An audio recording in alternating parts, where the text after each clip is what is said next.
all seen it. We all know what we're living in this world, in this country. Things are becoming a major shit show. And there's people on a daily basis that are being attacked and killed, robbed, raped, the whole 9 yards. And it really is a sad state of affairs what's going on in this country. I mean, it really is. The Fedzilla clown show in Washington, D.C. is just the most aberrant administration I've ever seen in my lifetime. People randomly attacking people out of the blue, unsuspecting. And realistically, you should be able to live your life without worrying about, am I going to be attacked? Am I going to be robbed? Is someone going to try to rape me? Is someone going to try to run me down on my bicycle like we just saw with those two young teen thugs that mowed down that former police chief and killed him, and then have attacked two other people the same day and laughed about it. And when they were in court, they're like, well, it's just a slap on the wrist, I'll be out soon. They have no moral compunction about what they did. It does not faze them in the least. We have blurred the line between fantasy and reality with Gen Xers and Gen Zers to the point that they don't know that there's a difference. They don't understand that there's a difference. And it's sad. It is truly, truly sad. But that leads me to the topic of today's video. You have to be prepared. You have to be mentally and physically prepared to protect yourself and your loved ones at all costs. Otherwise, you could be a victim of thuggery, like what these young kids did. And they have no problem with it. I, for one, I'm not going down that way. I am mentally prepared. I am situationally aware and environmentally aware of what's going on around me at all times. Now, people will call that paranoia. I don't care. It's not paranoid, it's being prepared. If you're not prepared, then when you become one of the sheep, don't cry and whine about it, because no one's coming to save you. No one's going to help you but you. And your mindset is going to dictate the outcome of what is going to happen with your life. If you don't have the mindset to protect yourself or protect your loved ones, then what's the sense? If you are the protector of your family, and I'm talking to men out there who are supposed to be men. I'm not talking about to beta or omega males. I'm talking about men. If you're watching this video, I'm assuming you're a man and you have the presence of mind to protect yourself and protect your loved ones at any cost. Now, the ultimate cost would be your own life, but hopefully it would never come to that. Hopefully you're the mindset to be prepared to neutralize any threat that approaches you or your loved ones whenever, wherever, and however you need to. Remember, it's better to be judged by 12 than carried by 6. I will not live on my knees.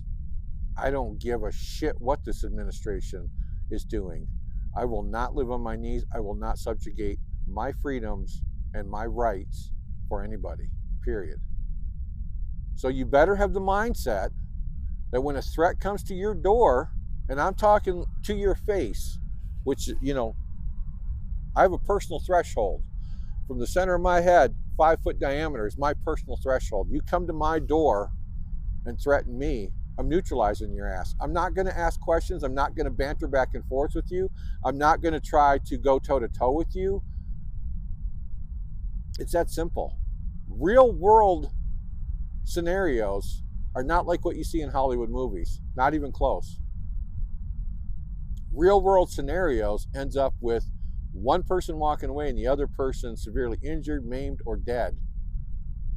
And I don't plan to be that injured, maimed, or dead person. I plan to be the person walking away after neutralizing the threat. And you better have the mindset to do that. I hear people all the time, I just don't understand how they can do that. Normal functioning people do not cannot and never will be able to understand a criminal mind. I studied criminal psychology in college. I was lucky enough to be able to interview criminals at the county jail where my uncle was the sheriff for one of my class projects.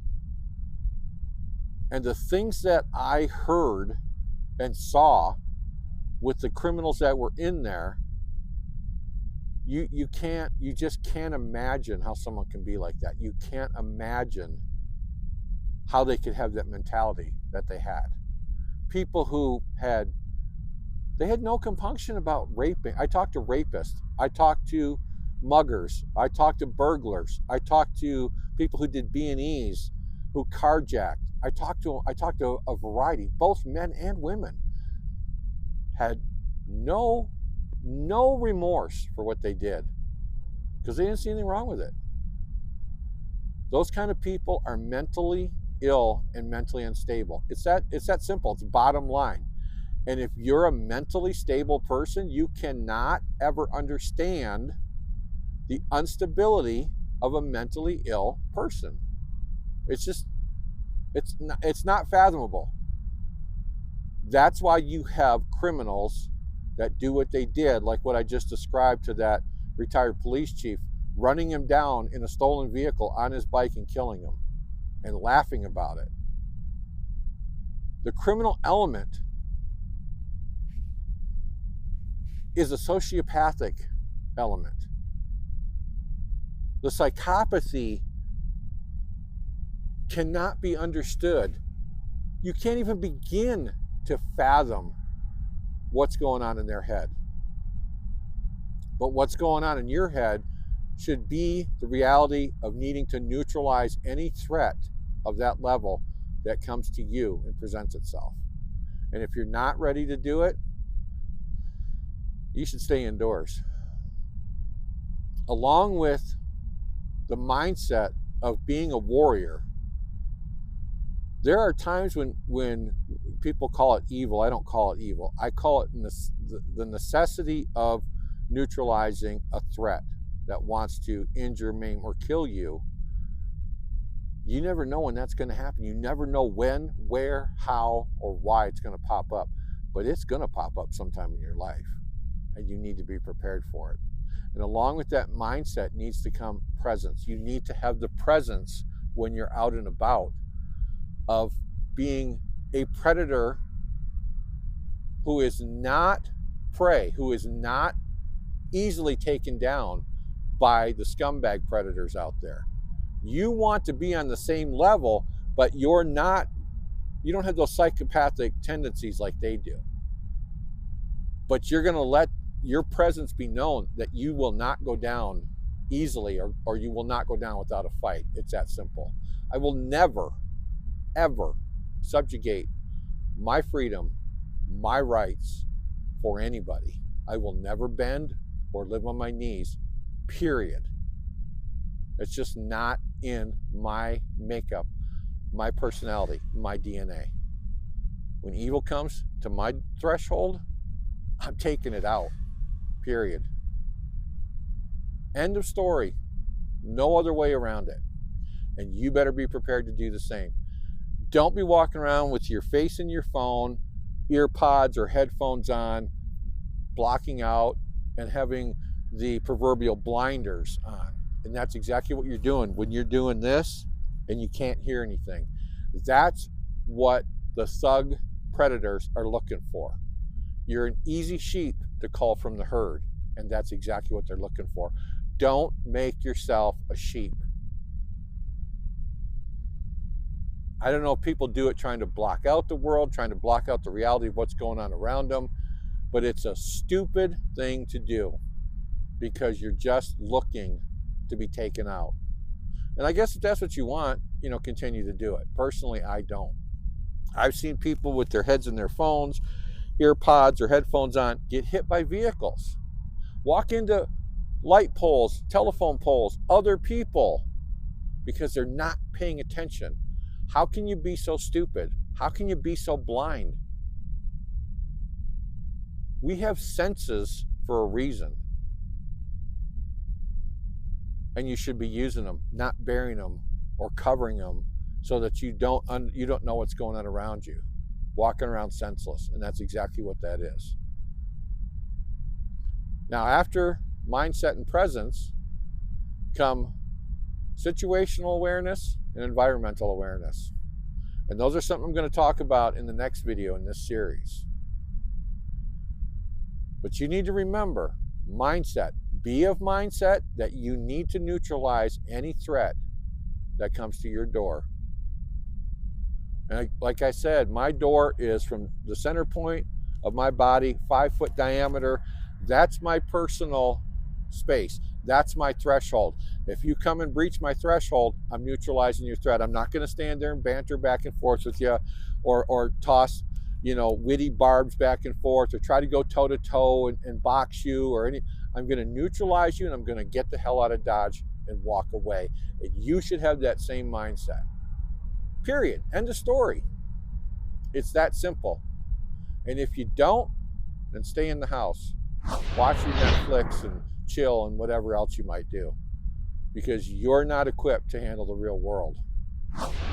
Those of us that are equipped, we know what the deal is. We know what we need to do. And you better get your mind straight. And you better get your mind focused on the fact that you need to be the protector, not only of yourself, but of your loved ones. And you better be ready to do whatever's needed to neutralize any threat that comes to your door. So in the next video, we're going to talk about situational and environmental awareness. People talk all the time about situational awareness, but they don't understand what environmental awareness. There's two different things, and I'm going to explain to you what they are. And I've been teaching these for years, and I've had a lot of people that, after I teach them that and they understand, they're like, wow, I never even thought about the second part, the environmental awareness. I really appreciate what you've taught me and how to be aware. And people say, oh, I was just being paranoid. No, it's not. It's being prepared, not paranoid. You have to be prepared in life. Life is not all sunshines, rainbows, unicorns, lucky charms. Life is reality, and it's hard, and you have to deal with it. And if you're not ready to deal with it, well, then you might as well just lay down and die and give up. It's that simple. So if you found the information in this video helpful, please like, share, and subscribe. Stay tuned for the next part in this series, situational environmental awareness. And until then, always plan, train, prepare,